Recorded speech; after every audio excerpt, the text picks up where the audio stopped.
देश की आन बान और शान के लिए सैनिक सीमा पर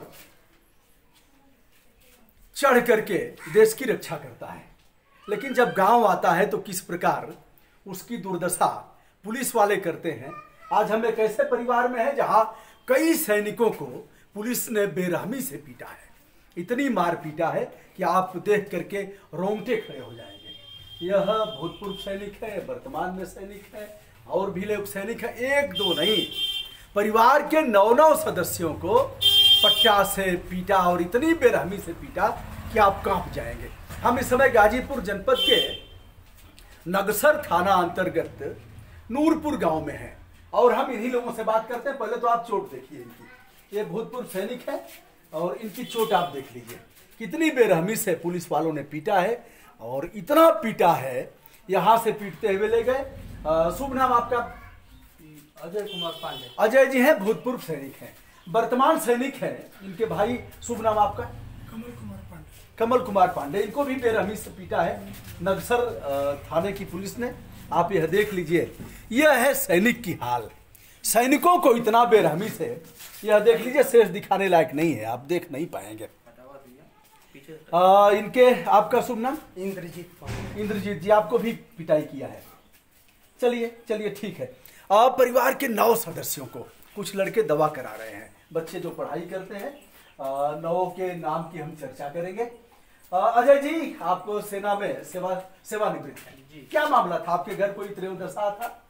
हमारे घर हमारी माता जी गुजर गई थी सफर। हाँ। और हम लोग द्वादशा के लिए प्लानिंग कर रहे थे यहाँ पर। हाँ। और तब तक 2 अनजान व्यक्ति सिविल ड्रेस में हमारे घर में घुसे। हाँ। हमारा भतीजा उनको पूछा कि कौन है भैया, क्यों आप घुस रहे हैं? हाँ। उसके ऊपर उन्होंने उनकी पिटाई करनी शुरू कर दी। हाँ। और उसके बाद हमारे पिताजी आए, उनसे बर्तन पूछे भैया क्या हो गया, उनको भी उन्होंने धक्का मुक्की कर दिया, उनको घसीट के लेके गए हमारे भतीजे को। और बाहर ले आए तो बर्तन देखा तो यहाँ पुलिस वाले बर्तन, वो रमेश हैं जो यहाँ के एसओ हैं नगसर के, थानाध्यक्ष हैं, एक कृष्णा यादव है, वो उप निरीक्षक हैं वहाँ के, वो लोग जो है फिर भी उसके साथ भी लग गए घसीट के ले जाने के लिए। हाँ। हमारा पूछना काम था कि भैया क्यों ले जा रहे हो, क्यों ले जा रहे हो? उसमें पब्लिक इकट्ठी हो गई, उसमें धक्का मुक्की हुई, इधर उधर हुआ, हमें ये जानकारी नहीं था क्यों ले जा रहे हैं, क्यों किस लिए कर रहे हैं। आगे ले गए, ले जाने के बाद पब्लिक ज्यादा इकट्ठा हो गई तो उन्होंने उसको छोड़ दिया। और उसी को जो है छोड़ने के बाद हमारे 2 भाइयों को उन्होंने बाला फुसला के बाद तो लेके बाहर चले गए, थाने लेके चले गए उनको। वहां ले जाने के बाद अपने अधिकारियों से उन्होंने ये सूचना दी कि हम जो है एक आदमी को पकड़ने गए, संवेदनशील व्यक्ति को, और वो जो है हथकड़ी के साथ पकड़ा गया। बाद में इन लोगों ने हमें घेर के और उसको छुड़ा लिया। अच्छा। लेकिन ऐसा कुछ नहीं था, उस व्यक्ति से हम लोगों का कोई लेना देना नहीं था कि वो असलाहधारी था, उसको किसी ने पकड़ा था या नहीं पकड़ा था। बाद में पता चला कि मार के उनको भग गया। ये अपनी कमी को छिपाने के लिए हम फौजियों को भैया इतना यातना दिए इन लोगों ने। देखिए, 1 दर्जन धाराएं लगाई गई हैं और इसमें इन लोगों को मजिस्ट्रेट ने तुरंत बेल भी दे दिया। तो कोई असलाह भी दिखाए हैं लोग? जी, हमारे से कोई असलाह से मतलब कहीं से ले आकर के लोग दिखा दिए? कहीं से ले आके दिखाया कि उसको पकड़े थे, जिसको पकड़े थे। हाँ। वो उनको मार के भग गया, उनको मार के भग गया। वो अपनी कमी छुपाने के लिए हमें ले जाके वहां बंद कर दिया। देखिए, हम दिखा रहे हैं, यह सीताराम मंदिर है, इस पर कुछ श्लोक लिखे हुए हैं और यहाँ लोग इकट्ठे भी हो गए हैं। हमारे तक समाचार पहुंचा तो मैं यहाँ पहुंचा हूँ, आया हूँ। किनकी, आपके पिताजी हैं? जी, हमारे पिताजी हैं। अच्छा, ये हैं, आप हैं पिताजी। तो आप थे उस समय, आपके सामने ये सब घटित हुआ, आपको भी गाली गलौज लोग किए? देखिए, वृद्ध आदमी, वरिष्ठ नागरिक है, इनके साथ भी गाली गलौज हुआ। अब ये चीज बताइए, यदि भूतपूर्व सैनिक है तो क्या वह सलाह लेकर के रहेगा? नंबर 1, क्या वर्तमान में जो इस समय आपकी तैनाती कहाँ है? उड़ी सेक्टर में, जो अत्यंत संवेदनशील, जम्मू कश्मीर का जो अत्यंत संवेदनशील स्थान है, जहां लगातार लोगों से टकराहट आतंकवादियों से होती रहती है, उस जगह यह तैनात है। और माताजी मर गई थी, दिवंगत हो गई थी, तो वहां से सीमा पर से आए थे। उनके त्रयोदशा में नगसर पुलिस की यह करतूत, जिसने बहादुरी का परिचय दिया। और क्या बोला? और रात को कैसे कैसे पीटा? रात को उन्होंने पीटा, हमारे जनेऊ को निकाल के फेंक दिया, जमीन पे पैर से घसीटा उसको सर। और उन्होंने बोला कि बात नहीं, यह बात आप सही कर रहे हैं। यहाँ साक्षी मान करके इस तरह से जैसे जनेऊ को क्यों पटके? क्या पता नहीं उनको क्या था, बोला पूरा जनेऊ निकाल दो आप लोग। जनेऊ से कौन सी दिक्कत उनको हो सकती है? तो निश्चित रूप से यदि ऐसा है तो मुहकमे को ऐसे ही लोग बदनाम करेंगे, और यही कारण है कि पुलिस विभाग से लोगों का विश्वास उठेगा। आपने बताया कि हम सैनिक हैं। जी हाँ। उसके बाद क्या बोला? बताया भी था, लेकिन उन्होंने सुना नहीं। अच्छा, सारे फौजी तो और बदमाश होते हैं, ये सब पागल होते हैं, सब इधर उधर विवाद करते रहते हैं सब। आप इनकी शक्ल देख लीजिए, यह लोग भी पीटे गए, बच्चे भी पीटे गए। जो बीएससी कर रहा है बच्चा वह भी पीटा गया, जो आईटीआई कर रहा है वह भी पीटा गया। आपका क्या नाम है बाबू? विशाल पांडे। विशाल, आपको भी मारा लोगों ने? समझ के बोलो। हाँ। अच्छा, विशाल तो बीमार लग रहे हैं ऐसे भी। जी, उसी दिन से जो है बेचारा बीमार पड़ा है। अच्छा, आपको भी पीटा? जी, हमारा पैर एक्सीडेंट हुआ था, पैर में चोट लगा तो हम चल नहीं पाते हैं। हाँ। और हम छुड़ाने के लिए गए भैया लोगों, तो हमें भी बैठा लिए, हमें भी लातों घूसों से मारे हैं, हम चल नहीं पा रहे हैं। हमारा दर्द काफी बढ़ गया है। क्या लगता है आपको? विवेकानंद हमारे बीच है, क्या लग रहा है आपको यह पूरी घटना देख करके? ये घटना देखने के बाद तो यही लग रहा है कि पुलिस ने इन लोगों के साथ अन्याय किया है।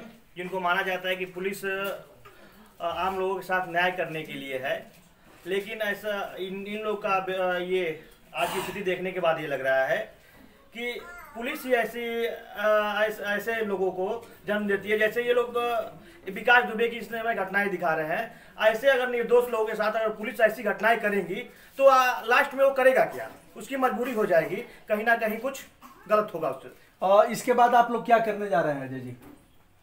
हम सर एप्लीकेशन दिए हैं एसपी साहब को कि हम उनके ऊपर मुकदमा करना चाहते हैं, आप जो है उसकी परमिशन दे दीजिए हमें। और मेडिकली वगैरह तो हम करा नहीं पाए, अपना जांच वगैरह आप लोग जो है हमारा मामला थोड़ा आगे उछाल के हम लोगों को न्याय दिलाएं। देखिए, पूरा गांव दहशत में है, आप देख लीजिए। और पुलिस ने दिखाया है, यहाँ गाड़ी आने लायक नहीं है। समूचा गांव दहशत में है कि यह सब क्या हो रहा है और पुलिस क्या कर रही है। पू से पुरुषार्थी, ली से लिप्सा रहित और सौ से साहसी। क्या यही साहस दिखाएंगे? और ऐसे ही प्रदेश के माननीय मुख्यमंत्री जी, ऐसे ही लोक कल्याणकारी राज्य होगा। और क्या हम कहेंगे, इस तरह से अगर होगा तो पुलिस पर विश्वास। मैं एक चीज जानना चाहता हूं, ठीक है, मैं मान लेता हूं कि गांव के लोग ऐसा कर सकते हैं, कोई गांव का लुच्चा लफंगा होगा, उसके पास असला हो सकता है, कट्टा हो सकता है, लेकिन अजय जैसा भूतपूर्व सैनिक तो ऐसा नहीं करेगा, जिसने सीमा पर कहां आपकी पोस्टिंग हुई थी? हम अंबाला में रहे हैं, JNK में रहे हैं, आसाम में रहे हैं, यहाँ तक कि श्रीलंका गए हुए हैं। श्रीलंका भी गए, आसाम में रहे जहाँ उग्रवादियों का गढ़ है, जम्मू कश्मीर में भी रहे, और स्वयं इनके भाई सीमा पर हैं इस समय। क्या लग रहा है आपको? और ये इतनी धाराएं, कौन जांच कराएगा इसकी? और एक लाइन में कह देंगे साहब गए थे और वो लोग असलाह लिए हुए थे। आप देख लीजिए, यहाँ एक भी अपराध इन लोगों के घर दर्ज नहीं होगा। कोई अपराध दर्ज नहीं, कोई अपराध दर्ज नहीं है। एक नहीं हमारे पास कोई असलाह उनको मिला है कि कोई अपराध दर्ज नहीं है। जिसको चाहे भैया गांजा में चलान कर दीजिए, जिसको चाहेंगे कट्टा में चलान कर दीजिए। यह है पुलिस का ऐसा रूप जिस पर किसी न किसी को सीना ठोक करके यह बात कहनी पड़ेगी कि निश्चित रूप से जो यह अन्याय हो रहा है, मैं डीजीपी से कहना चाहूंगा, उत्तर प्रदेश के डीजीपी से, यहाँ के जनप्रतिनिधियों से भी कहना चाहूंगा कि ऐसे ही होता रहा, राम राज्य की बात करोगे, कहोगे कि हम अपराधियों पर पुलिस कहर बन करके टूट रही है, ऐसे ही कहर बन करके टूटोगे। इतनी बार एक बार फिर दिखाइए सर, एक बार फिर देख लीजिए और देख करके पूछिए कि यह सब क्या हो रहा है। रहने दीजिए, ठीक है सर, रहने दीजिए। आपको भी दिखाया हूं इतनी बार। यह वर्तमान सैनिक की हाल है, वर्तमान सैनिक की स्थिति है। पता नहीं देख करके, और पता नहीं आपको कैसा। ठीक है सर, ठीक है सर, यह देख लीजिए। सैनिक पीटने लायक है, सैनिक पीटा जाएगा। सैनिक का कोर्ट मार्शल करोगे आप। सैनिक ने आपराधिक कृत्य किया है, सैनिक ने दुश्मन से कोई साठगांठ किया है। सैनिक मां के त्रयोदशा में आया, जिस मां ने 9 महीने तक बेटे को पाला था, पोसा था और बेटे को खिला पिला करके सीमा पर भेज दिया, वह सैनिक मां के त्रयोदशा में आ रहा है तो पुलिस उसको बेरहमी से पीट रही है। और यह है इनका कच्चा चिट्ठा। मैं प्रदेश के मुख्यमंत्री जी से डीजीपी से चाहूंगा कि इस मामले की निष्पक्ष जांच करा करके, हम कदापि अपराधियों तस्करों की पैरवी नहीं कर रहे हैं। हम भी चाहते हैं, समाज के कोड और कलंक है अपराधी और तस्कर जो भी इस तरह के मवाली लोग हैं, लेकिन अगर भूतपूर्व सैनिकों के साथ वर्तमान सीमा पर संघर्ष करने वाले सैनिक के साथ इस तरह से आप करेंगे तो निश्चित ही पुलिस के प्रति लोगों का विश्वास इसके प्रति उठेगा और एक अच्छा माहौल पैदा नहीं होगा। दोस्तों, मैं हूं नूरपुर गांव में।